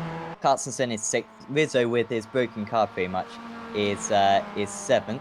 This is the battle for the lead. Hampson still not far ahead of Sebula. Matched each other to the 100th on the last lap. And Sebula, maybe with that slipstream effect, just keeping in touching range. And of course, this is such a difficult chicane. Any pressure that you can put your opponent under, and you could maybe just yield a slight mistake from your rival later on in the race. Cullinan has got ahead of Rizzo, by the way, and there is Rizzo, miraculously still driving because he's got big damage on that car after slamming his front right corner into a concrete wall earlier on. But now he's been caught, and now he's really falling down the order. But just needs to make sure that he finishes on the lead lap. Gets Oh, in he that is struggling with that, isn't he? around Yeah. the banking. Yeah. 2 minutes to go. He'll be okay. 2 more laps. Whether anyone else will be okay around him, we'll have to wait and see. As yeah, another place goes there. As it's Max Bohr that gets through. But yeah, heck of a drive again for Hereford. We haven't seen many of these 20 overtakes, I'm afraid, Steve. But yeah, as often happens, a lot of drivers out there in and around that sort of figure. Luke Cooper, 18. We've got Max Bohr, 16. Ashley Beard, 16 as well. 18 for Pete Van Gaal, and he's only halfway up the grid. So God knows where Pete started. Also 23 places for Wouter Van Essen, who I think started in penultimate position. So he had plenty to improve, and he could still gain a few more places. Death Cones to the everywhere. blue cones, and There was a car off as well. I'm not sure who that was. I think it was a back marker. And talking about markers, there's another one with no bonnet.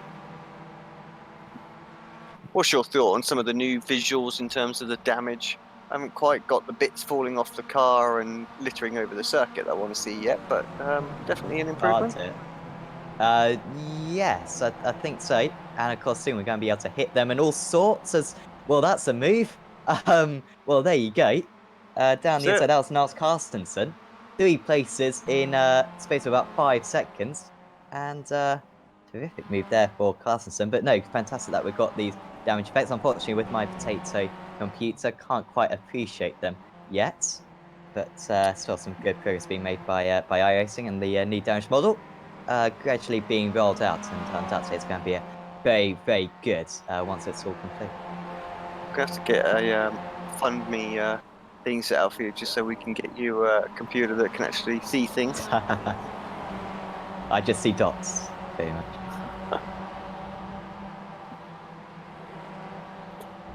Still this, but so we've now got Carstensen then in 4th place. Carstensen might still get airs right at the end of this race. We haven't got. Is this the last lap? In fact, It is it the is the last last lap. lap. He's Yeah. probably not going to get airs at this rate. He's 2 seconds behind still. But we'll hold off Hefford. Here is Dave Hampson, though. He's 6 seconds ahead of Sebula, who's really struggling out there now. I don't think he's maybe just lifting off. But Hampson, he's not lifting off. He's just pulling away. And he is going to execute the final chicane. And it's going to be Dave Hampson, winner of race 3 here at Charlotte Motor Speedway.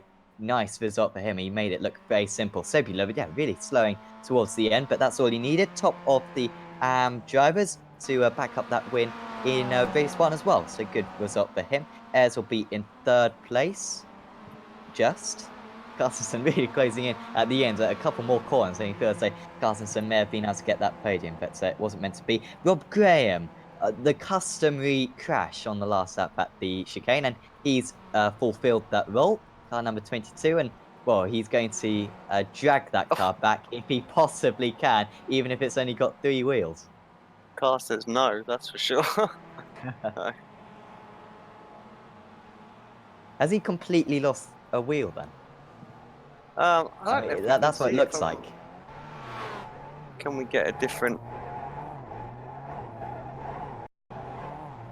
That's all 4 suspensions looked at, and all 4 wheels are still intact. But it's doing something out there, that's for sure. I'm not quite sure what it's doing. Keep it out of the pits. Don't want to have to wait any longer. Although actually, it might have been an idea to cut through.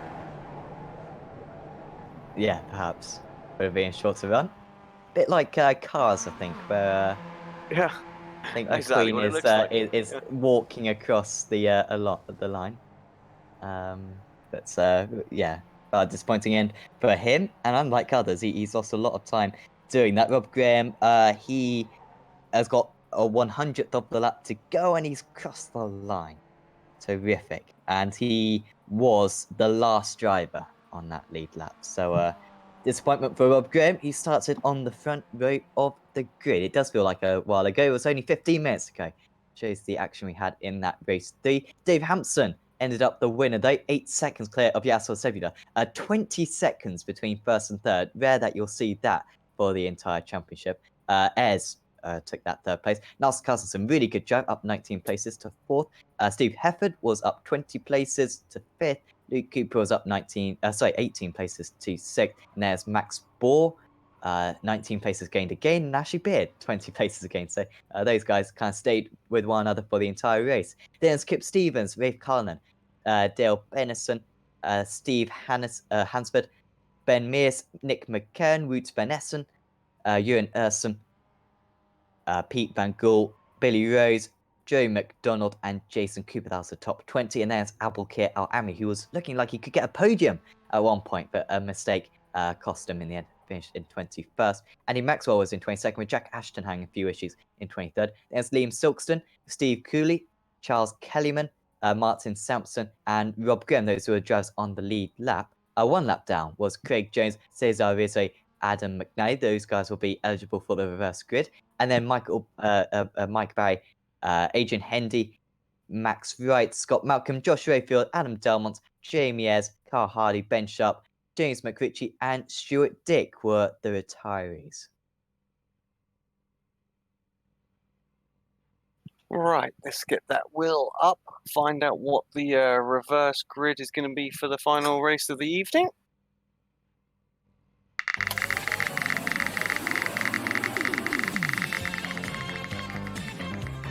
Wonder if you can hear when I give it like an extra hard whack on the mouse just to see if it spins further. It doesn't at all, but I like to think it does. And 30th is what we've ended up with.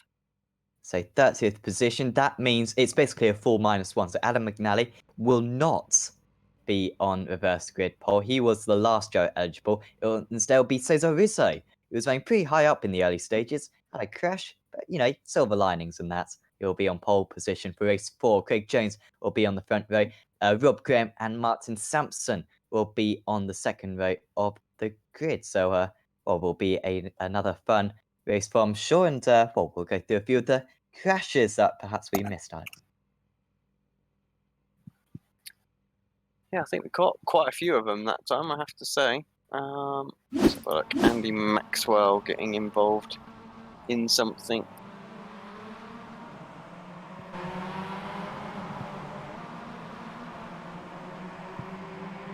Right at the start.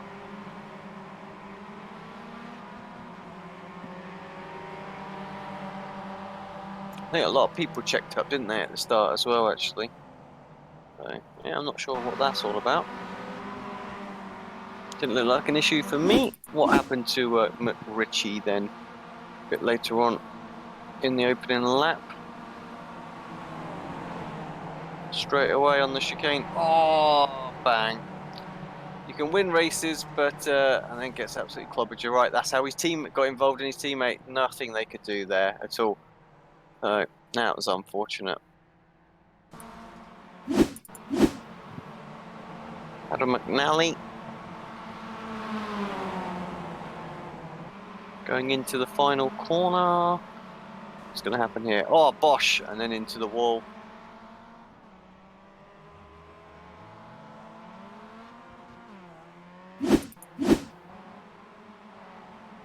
This is Carl Hardy. Oh, and just a little nerf from the side. It was enough just to upset the car, and heavy hit into the wall there. Andy Maxwell again getting involved in something. Oh, that was what we kind of saw earlier on.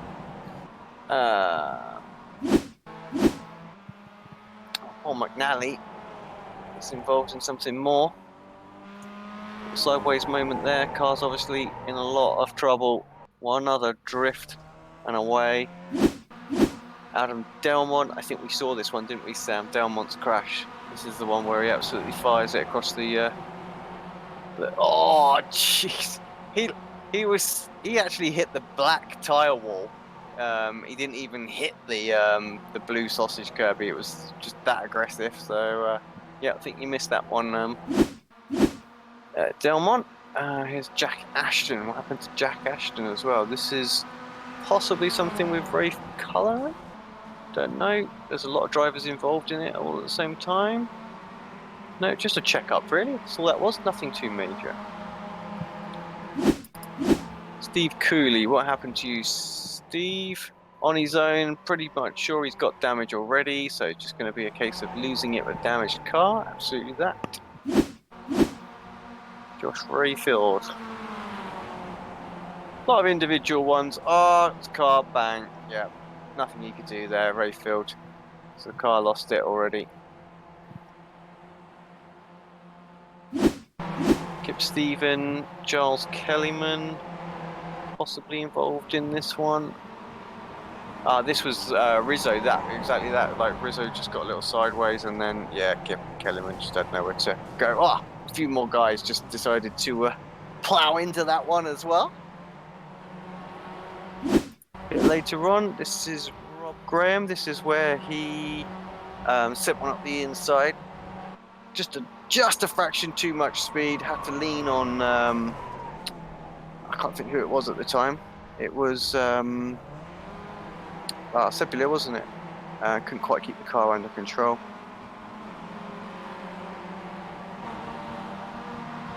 Kellyman involved in something else again. They were 3 wide going into the chicane, and I tell you what, Sam, sorry. They actually did go single file. So I mean, we could just fall into chaos in race 4. that's what I'm expecting. Hopefully that won't be the case. Right, I'm just trying to. The last one I wanted to see was just exactly how Rob Graham destroyed his car. Of course, on the Oh, last that lap, is not destroying it, one of his yeah. corners. I think it's gonna be. He's already gone, so possibly this one. Yeah. No, that's not it.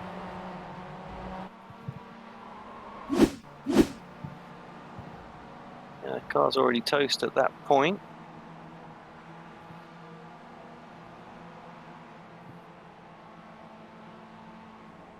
Didn't actually show exactly what happened there. Let's just see if I can't find a way of getting back a few seconds to exactly get that. Here we go. We will get that, and then we'll go for a break. Like we thought, though, in the chicane, bang! Oh, he just lost it, and actually got clobbered from behind. That's why he got suspension damage there. Right, Mr. Fitzpatrick, that's us in terms of reviewing the incidents for this one. I'll hand it back to you. Yes, so that rounds up race 3 of the evening. We've still got one more to go. I think it might even be a night race. It will be a night race. So you do not want to miss that one. The Charlotte Motor Speedway lighting up with the trackside lights that we have around here. And we'll be very grateful for them, no doubt. So race 4 coming up in about 20 minutes time. We'll see you then.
growing up as a kid in Oklahoma, where I'm from, the Chili Bowl is the biggest race that we have.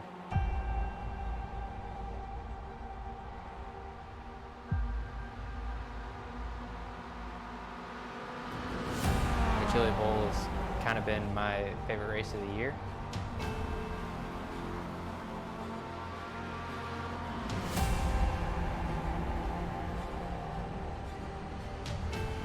Growing up a dirt racer in Oklahoma, that's kind of the holy grail.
Welcome back to the iRacing Esports Network and the BSR MX5 Pro Series live on Apex Racing TV. We are just gearing up for the final race of the evening. It's race 4. It's Cesar Rizzo on the pole position. Craig Jones starts in second place. Then it's Rob Graham, Martin Sampson, Charles Kellerman, Steve Cooley, Liam Silkston, Jack Ashton, Andy Maxwell, and Abulkir Al-Amri in the top 10. The rest of the field might score through for you now, but we are about to get the green flag here. Race 4. In the depths of the evening here at Charlotte's. And away we go. Rizzo, the sim lab, decent start for him. And he'll maintain that lead going into turn 1. Seen a few issues so far in this lap 1 in the other races. And the drivers at the front of the field at least spreading out nicely. A good start for Liam Silkson up a place. Steve Cooley's dropped down 3 places down into 9th. Andy Maxwell also without a fantastic start. Also Adrian Hendy and Josh Rayfield getting a little bit of a poor start, perhaps not getting away at all seemingly. But out in the lead, Cesar Rizzo, 6/10 of a second ahead the top 5. And, well, already stretching his legs back. Yeah, good clean start from Rizzo. Makes such a difference, doesn't it? He just needs to try and push on, really, break the draft from the drivers behind him, Rob Graham and Craig Jones. He might well be able to build up a similar sort of lead to what we saw in the last race. Anything going off? I don't see anything. In fact, my event viewer it's not working because it's stuck on Rob at the moment. So here we go. A couple of little crashes. Dave Hanson, maybe one of them. So let's have a very quick look, see what this might have been. Of course, Dave won one of the races earlier on. What's gone on here? Around the outside of someone, bang into the wall and spun around. And that is a very, very broken car, possibly. Jump back to the pits. I think he might have done there. So, and actually, all heck is breaking loose out there. All of a sudden, Sam, positions are being changed left, right, and centre. Yeah, What Ashton's happens when you go and watch a replay? Ashton's got up into 3rd position from 8th on the grid, so terrific first lap that is for him. And he's now up into 2nd position as well, so it's going really well at the moment for Jack Ashton. And it's, yeah, Sampson and Graham and Kellyman rounding out the top 5. And Ashton 3 seconds off Rizzo already, so yeah, really a terrific start for the race leader. Is this Ashton just getting... That was getting past Sampson there as well, so up and into 2nd place. Yeah. But actually, Sampson fighting back. No, it's not Sampson fighting back. What? Is that a back? Oh, yeah, sorry. I think it's back. No, it's not. No, that is Sampson. Oh, sorry, no, it's Sampson. Apologies. Yeah. We just got ourselves very, very confused with the very similar purple cars, but of course, you shouldn't mistake the Excite livery. Alas for that. It's a fantastic livery, no doubt about that. Silkstone versus Cooley is very close. I'm just looking out for potential side-by-sides going into this chicane because so far we've seen them, apart from one occasion, really nice to one another. But I imagine you get into some situations where you're like, well, you guys first. At the moment, in this race 4 at least, they're being very well managed and they are getting better at that chicane as the races go along. Ben Mears, who has had a bit of a disappointing race so far, a few crashes for him. But he's having a decent race at the moment, up 6 places from 18th on the grid.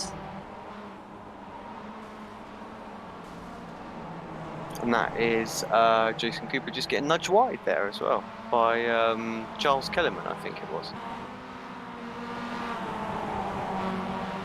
Yep, so car number 1 in 8th place. Beard jumped back to the pits on this lap as well, which is why it looks like Rizzo is in second. But yeah, that's just a little timing glitch right now as he's towed. Fast lap of the race as well for Rizzo on that last tour. But Ashton is well, he's not slow either. Oh, big crash. Graham. That's Rob Graham again. Yeah, unfortunately. Poor Rob, not had the best of days on that chicane.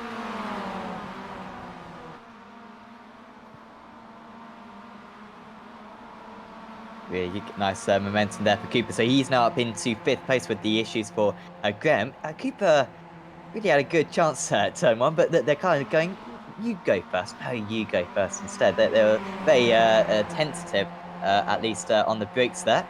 And Cooper still hasn't got it done. And he needs to get this move done nice and quickly on Charles Kellyman because he's going to allow other drivers perhaps to get involved. And he also wants to go and catch up to Martin Sampson as well for 3rd place.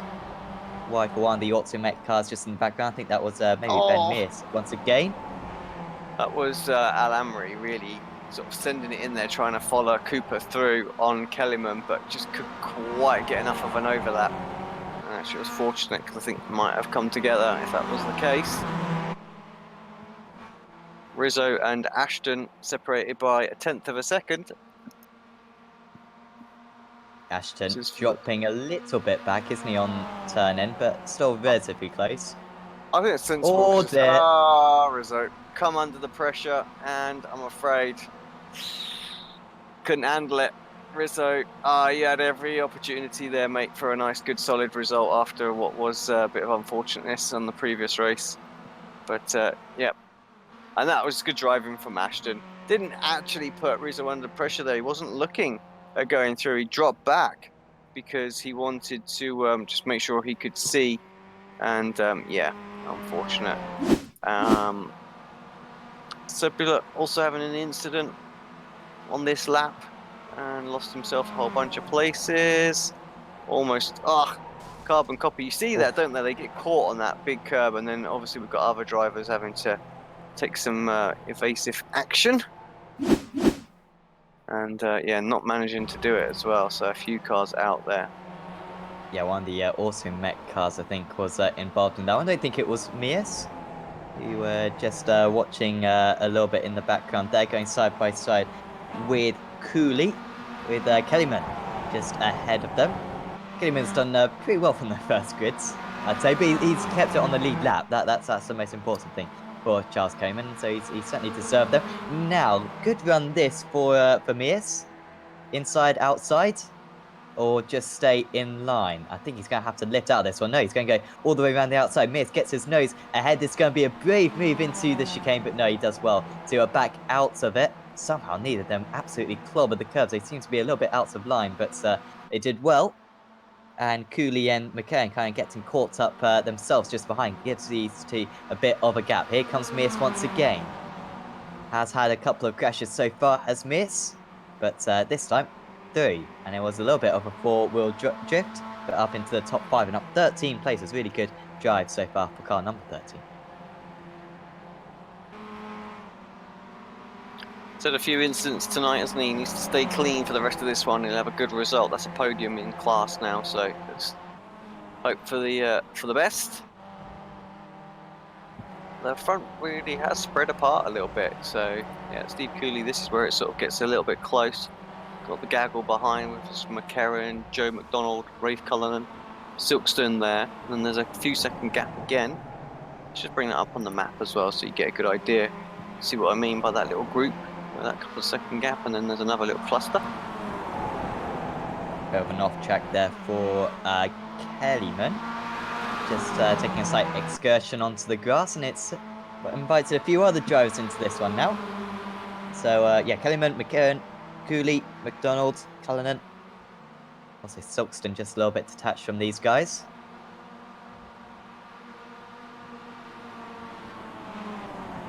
And Cooley really dropping down all of a sudden. Really good run there for Cullinan as well to gain that place. But Cooley just bit of a poor exit going onto the oval, and all of a sudden drops down into a distant 10th place. Cullinan trying to get past McDonald, but McDonald hang on as they go on to lap 7. Of course, 11 laps in this race. Really are very quick and an entertaining race. This certainly never gets dull for one moment. Track has so much more character in this sort of slightly dark condition, I think, you know, with it floodlit and things like that. Oh, dear. Oh, Silkston. Sorry, Kellyman, wasn't it? My mistake. Kellyman, yeah. He's going to be okay, going to recover, but we'll lose a whole bunch of places, unfortunately. He's down 14, 15 places from where he started, and he had moved forward, so yeah, that's unfortunate. That's really separated the front group out now as well. Only real battle, I would say, if I just bring up the intervals here. So a little bit Al Amri's got within a second, but yeah, we're talking sort of all the way down to 7th, 8th place really is the only sort of battle which we're looking at right now, which is McDonald and Cullen. We are going to see side by side this time. Cullen just about round. That's into the wall though, Bang. and that is hard into the wall. And well, if I don't think these Masters have any airbags, but that would taken all of them off and probably broken them as well. I was about to say that's a neck breaker right there. In real life, you definitely would not be doing that in a real race car. That's for sure. You'd have bailed out well before that. Well, see, That's what I mean, sim they've gone racing side gives by. us the ability to do, though, doesn't it? You know, so we can push the envelopes. Oh yeah. Although when you have a crash like that, could argue that you should be ruled out for the season. Because yeah, in real life you would not be going too much further. It's safe to say. Carstensen versus McRitchie. Imagine if we had sort of like money inside the sim kind of thing, and you had to repair it and stuff like that. You know, your iRating basically transferred into sort of like race winnings and money, and like crashes and things like that actually cost you money kind of thing. That would be kind of cool. That one right there, that's going to be a big repair bill, that is. Yes. Well, yeah. So to fix a spine, I mean that does cost quite a lot of money. But no, some leagues have tried to do that. I've never actually seen it properly in action, but I've seen it proposed a few times. But it's quite difficult to do, as you say. And well, of course, one of the positives, as you're saying about sim racing, is that well, you don't have to pay for the car, and you don't die either. And most people want to preserve those. Certainly would be interesting those in these MX5s because some of these guys would have to be millionaires, no doubt, to be racing the way that they do. Sampson down into 4th place. So Al Amri back into the podium places. And I was really hyping him up earlier on, how in race he was going to get a podium, and then he immediately crashed. Hopefully this time he will not be doing that. He's got 3 minutes to survive your commentator's curse to see if he can do it while Mias and Sampson have a battle. Now this, of course, is a battle for the final podium position, but also it's 1, 2, and 3 in AM as well. So good little battle right now. Sampson, I don't think he's going to be able to hold on to these guys. They just seem a little bit quicker. Mias will try to stay with Al Amri the best he can. Just until this sector right now, the oval, will drag him back in, and unfortunately they've lost Sampson already. But yeah, this is going to be a good battle, final podium position, and for the winning class. Good from both drivers through there. Great shot actually as they fly through that chicane. Yeah, there's a couple of decent cameras in this pack seemingly. But yeah, Mias he tends to a second behind. Really couldn't get the run out of the corner. Really good from Al Amri. And he's only got a couple more laps to go. As he remains error free, he might just have enough to take, like I said, the first podium I've ever seen him take might be his first podium ever in the series. McRitchie has had a few comeback races, had a terrific comeback race in race 1 and won race 2. Not a good race 3, but there's been a good comeback in race 4, and he's got it's at Stevens just just down the inside of him. Stevens now all of a sudden losing out absolutely massively. Leads up to a Carstensen, I think McDonald perhaps as well stays ahead, but McRitchie really getting into the depths of the batting here. 32 places gained for. Yeah, I mean it's good, but his teammate ahead of him, Stuart Dick, who was obviously it was those two that were involved in that incident, Yes. wasn't it? Last race, up 34. So great recovery drive from the pair of them from the asymmetric team there.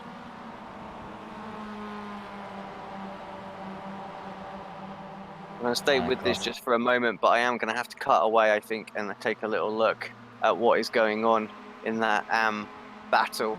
And actually, it's died down a little bit, so we'll take that opportunity because Mias has got back by Al Amri, so we're all got white flag comes out. They've got one more lap to go at it.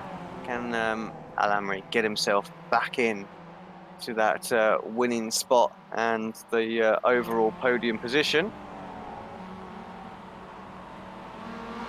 Half a chance, maybe going for a dive, but he decided not to do it into that relatively quick turn one, because I say not much runoff area. There is no runoff area, it's just a concrete wall, as we are definitely into the night now. Started off at sunset, but you can see the only lighting out there is the headlights and also the trackside lights as well. Also relatively close for the lead as well. Jack Ashton versus Jason Cooper, who are top 2 in the championship as well. But it looks as though Ashton is going to have enough, taking an unusual line there on the apron, but that should be enough for him to win the race. He's going to win the race out of the driver's slate. Mir still holding on against Al Amri. It's going to have to be a terrific run coming out of the bus stop. He's certainly not going to get it done going into the bus stop. Might just have to lift off on entry and really absolutely nail the exit. Out's in the lead though, Jack Ashton. He's going to take a race victory. Look how close Cooper is though across the line, and just about Ashton hangs on. I don't know what happened there to him. And Cooper will finish in second place. Here comes Mias. I think it's going to be enough for him to take the race win. Al Amri is going to push him all the way. Really wide for Mias though, and Al Amri is going to go through, and that is a race win for Abulkir, Al Amri, and Ben Mias. Well, he will be having nightmares for days about that one. No pressure going into the last corner, and he makes an unforced error to allow the 777 car past. Just can't do that on that final lap. I mean, I know there's pressure. Oh, it's going to be a slowdown for the Excite car there as well. And it'll scramble to get across. Yeah, just, the cardinal rule that is, isn't it? You just don't outbrake yourself on the final corner of the final lap. Like you say, he will be kicking himself. Urson with a penalty. He crossed the line in 13th place. Once all the drivers have crossed the line, that penalty will be applied. And I don't really know. I'm quite excited about what penalty he could get. I'm not quite sure what I think the it was because he got penalty the will be. slowdown, I think, as he crossed the, Oh as yeah, he come yeah. across. Yeah, so it'll be like a 10 or 15 second penalty or something stupid like that. It might be 5, I can't remember, but it just allocates like a time penalty and drops you down. Well, yeah. We're still waiting for out there. Oh, that's it actually. So, drop down. Wait, who were we watching with the penalty? Awesome. Very confused. Urson. Well, he's dropped really far down. He's dropped down to 25th place. He get a minute penalty. Oof, that's A big penalty, extreme. definitely. Like That is a 40 bit extreme. seconds. I think he was 39 seconds behind previously, and now he's 1 minute 24. So basically, a big penalty for Adrian Ursum, and I do feel for him a bit there. But in the end, we'll go through the entire results. Jack Ashton just about wins. He just had Jason Cooper in the end in second place. Abulkir Al Amri won out of the AM drivers, 16 seconds off the lead. Third place overall, nice result for him. Martin Sampson finished in fourth with James McRitchie in fifth. There's Niles Carstensen, Nick McKern, Kip Stevens, Max Bohr, and Joe McDonald rounding out the top 10. There's Wouter Van Essen, Dale Bennison, Stuart Dick, Charles Kellyman, Liam Silkston, Andy Maxwell, David Ayres, Jamie Ayres, Scott Malcolm, and Ben Mears rounding out the top 20. So Mears also picked up a penalty then at the end of the race and also got demoted a load of positions. He did cross the line in fourth place, finishes in 20. So like you say, he got a minute penalty there, hasn't he? It's just about 45 seconds, I think, penalty for me. So harsh, really harsh. Carl Hardy finished in 21st. Makes that little mistake of missing your brakes even more, even worse. Oh, yeah. Like it's a stone's throw away from a podium, and ends up in 20th for a missed and locked brake. Oof. Yeah, he will. Not be liking that one. Carl Hardy was in 21st with Adam McNally in 22nd. There was Steve Hansford, David Hampson, Johan Ursum, Luke Cooper was the last driver on the lead lap and the last driver kind of finishing the race. The retirees were Steve Cooley, Rafe Cullinan, Cesar Rizzo, Rob Graham, Steve Hefford, Yassor Sebula, Billy Rose, Pete Van Gool, Ashley Beard, Craig Jones, Adam Delmont, Michael Barry, Ben Sharp, Adrian Hendy, and Josh Rayfield did not take the start. So, we haven't got any interviews at the moment, Alex. So, shall we go through a couple of the crashes that perhaps we missed? Yeah, let's have a very quick look, see what we can find. Let me just get rid of the results off screen.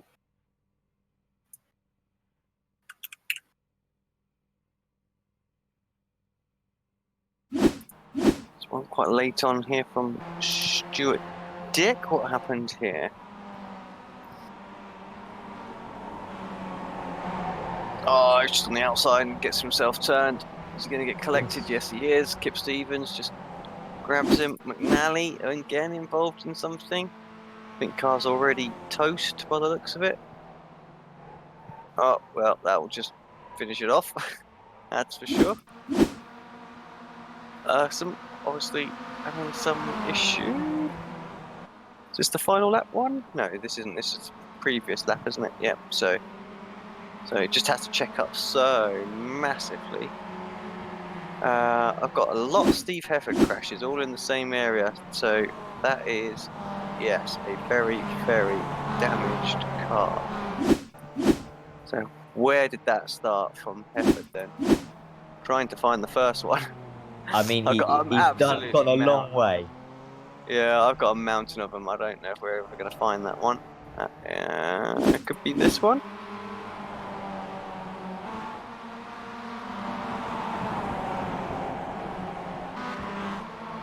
Oh yeah, bang. So, kind of similar to an incident we saw earlier on, wasn't it, really? This is, I think, possibly where McNally picked up his issue at the start. Absolutely is. So, yeah, just a round for McNally. Not actually that many in that race. There's a couple, there's a few more, just sort of all around the same time. Excite not getting the best start there at all. Right, do we have anyone for a quick chat, or are we wrapping up for the evening? I think we have Jack Ashton, for a chat. And Jack, congratulations. Close fourth race. You got the win, only just. Yeah, it was a close finish. If there's anyone that would catch me, it's Jason Cooper, and I knew I had to get away straight from the off because I knew he was starting close to me on the grid. Managed to get through the pack quite well. See, he didn't do as well as me, and by the time he was behind me in second, I think it was about 5.6 second gap. So I was just praying that I could hold that gap as best as possible, which I did until the very last second. He tried to move on the last corner, but I thought it was a bit brave and a bit from a bit of a far distance back. I was lucky to not get contact, but I think he sort of backed out of it anyway. But yeah, I'm happy the race win. Good points haul overall, really. Absolutely, and of course, for the points, of course, you got the championship to worry about, and it looks as though Jason's going to be perhaps your main challenger for the championship. Was that playing on your mind at all? The fact that, of course, you guys desperately need as many points as possible, and taking points off one another could be quite important. Yeah, I mean, if it come to it, and Jason was obviously quicker, and there's a few laps to go, I think I probably would sacrifice the place to him. I mean, it is good to get all the points on your opponents, but I'm more on the finishing kind of aspect now, because a few DNFs have sort of crippled the points a lot in the past. So if I can avoid doing that, I think I should be on for a good run right at the front. So, Yes, certainly yeah. the correct way of thinking about it. Next up, we head to Snetterton, the 300 circuit. Much experience around there? Yes, very good experience around there. Real life experience too. So I do enjoy the track very much. So it's a very nice flowing track. Definitely one of my favourite UK tracks as well. So I'm definitely looking forward to a UK round for once, because usually we seem to do a lot of American tracks and European. But yeah, it's nice to get back to a UK track being British sim racers. But yeah, looking forward to that one definitely with the experience firsthand. I think should be quite quick round there, hopefully. Absolutely, will be good to get off these Rovals once and for all Yeah. this season. Before we let you go, Jack, is there anyone you'd like to thank? I'd just like to thank the whole team, really. I mean, we didn't have the best of nights. I don't think many people did, to be honest with you. It's a tough old track out there tonight. But yeah, thank all the team, all the support and everything, and you guys for the stream. You did a top effort. So thanks a lot. Thanks, Jack, and we'll see you next week. Yes, definitely. Cheers now. So I think that pretty much rounds off the interviews. But Alex, next time, honestly, I'm loving the race that we're visiting at the moment. Snetterton yesterday, our home circuits, and we're heading back to the legendary track once again. It's cannot get any better than that. Yeah, I think it'll be another good meeting actually. Again, short circuit, which I think makes the racing that Oh, much is it? better in MX5. Sorry, no, I don't necessarily. It's genuinely it's a short Oh, circuit. It's sorry, not I like thought you a meant the massive. 200.